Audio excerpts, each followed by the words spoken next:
common dialogues are built into Windows itself. We have access to them through this common dialog custom control. As you can see, very simple code to actually get these things to work. Well, now let's take a look at building your own custom dialog boxes. I'm going to show you 3 of them that I've already built that are included in this sample, and then I'm going to show you a trick of how you'll be able to create these very easily.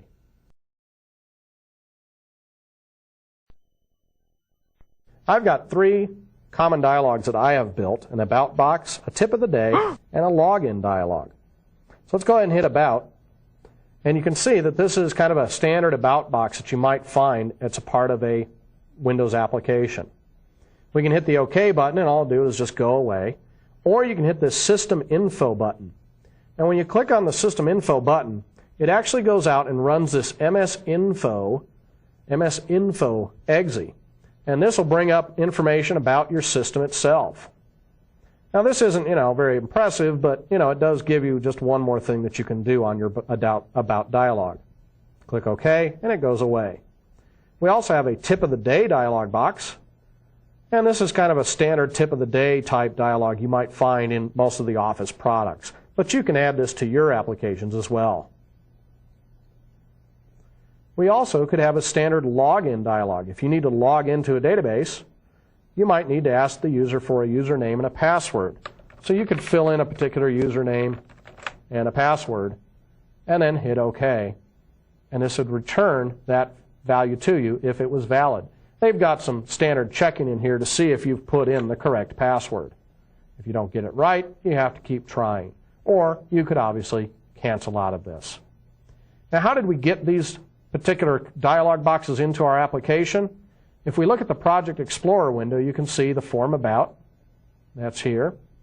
I'm sorry, let me stop the application from running first. Go over here, double click. So here's the standard about that has just a couple label controls on it, a line control, and another label and a couple of command buttons.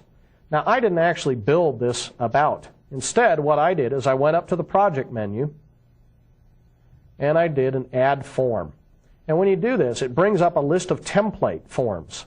And one of them, lo and behold, is the about dialog, which if I double click on that, actually brings in this form. So I didn't actually build this. This comes with Visual Basic.